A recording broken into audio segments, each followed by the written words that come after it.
चंचल है। एक बार एक जंगल में ऋषि रहते थे।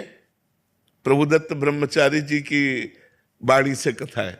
तो वो पपड़ी पाते थे, जो वृक्ष की छाल की सूखी हुई पपड़ी, क्योंकि उनको ये था कि अगर मैं अच्छा पदार्थ पाऊंगा तो काम पीड़ित करेगा और मैं काम विजयी बन के दिखाऊंगा।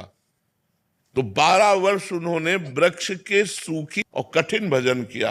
अब तो महातेजस्वी हो गए। एक दिन काम प्रकट हुआ और कहा, क्या तुम समझते हो कि तुमने काम पर विजय प्राप्त कर ली? तो उनका एक काम क्या, हजारों काम पर विजय प्राप्त कर चुका हूं। तो बोले, महाराज अब मैं अपने बाण संधान करता हूं और आप संभालो अपने को। तो उनका, जाओ नहीं तो मैं भस्म कर दूंगा। बोले, हाँ भस्म करने की सामर्थ्य है, लेकिन मैं जा रहा हूं, तो आज से हमारा बाण चालू आपके ऊपर, अब आप संभालना। इतना कहकर चले गए। अब वो ऋषि ये समझ नहीं पाए कि काम कौन से बाणों का संधान करेगा। अब जहां जहां वो पपड़ी खाते थे, वृक्ष की पपड़ी, वहां वहां हलवा घी का।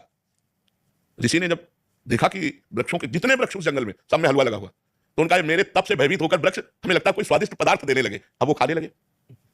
अब 10वें वृक्ष से जब पाया तो आधा किलो हलवा तो गया ना, तो हड्डी के ऊपर मांस बढ़ना शुरू हुआ। महीना हुआ।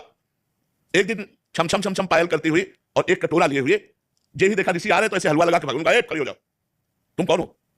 क्या ये स्वादिष्ट पदार्थ तुम लगाती थी? तो उनका, हाँ महाराज। तो भाग क्यों रहे हो? मैं आपके तप से भयभीत हूं। बोले, नहीं नहीं नहीं, महीनों से इतना स्वादिष्ट पदार्थ पवा रहे, क्योंकि पहले अंदर जाएगा तो बुद्धि बदलेगी ना। तुम इतना स्वादिष्ट पदार्थ पवा रहे, तुम भयभीत क्यों हो रही हो? तुम बोले, महाराज वृक्ष में चुपचाप इसलिए लगा जाती थी कि आपकी सेवा बन जाए, मैं आपकी सेवा करना चाहती हूं। बोले, लाओ कटोरा, वृक्ष में लगाने की जरूरत नहीं है। अब रोज कटोरा लेके तुम ले आ जाना, मैं इस कुटिया में रहता हूं। कटोरा लेके आने लगी। काम ने चैलेंज किया था, मैं अपना बाण संधान कर रहा हूं, तुम सावधान। फिर एक दिन पूछा, तुम इस जंगल में क्यों रहती हो? तो उनका, मेरी मां तपस्विनी है, तो मैं अपनी मां के साथ रहती हूं। तो आखिरकार तुम्हें ब्याह तो करना ही पड़ेगा। तो ये तो मां का विषय है, मेरा विषय तो है नहीं, ये तो मां जाने। नहीं, अगर आप राजी हो ब्याह करने के लिए तो मैं कैसा रहूंगा आपके लिए? अरे महाराज, हम तो आपकी सेवा में लगे हैं, हम तो आपकी सेवा में लगे हैं, आप आदेश कीजिए। तो बोले, मां से बात करके आप कल आना। बोले, अवश्य।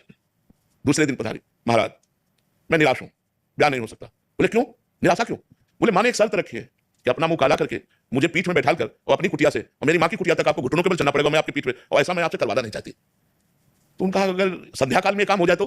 बोले, काल कोई भी हो, लेकिन आपको करना पड़ेगा अगर ब्याह करना है। महाराज राजी हो गए। मुंह काला किया, पीठ में बैठाला, घुटने के बल चले। और जब आप पहुंचे तो काम खड़ा था। उसने कहा, ये मेरी रची हुई माया है, मैं हूं इसका स्वामी। बोल, तेरी तपस्या कहां गई? ये कहो कि मैं तेरी तपस्या नष्ट नहीं की, केवल केवल दिखाया। तपस्या का अहंकार करेगा तो देख, घुटने के बल चल रहा, मेरी माया तेरे पीठ पर बैठी हुई है। तो ये मन बड़े बड़े ऋषि मुनियों को मोहित कर दिया। हम तुम तो बहुत छोटे लोग हैं, बहुत छोटी सामर्थ्य है, इसलिए भगवान का आश्रय ले लो।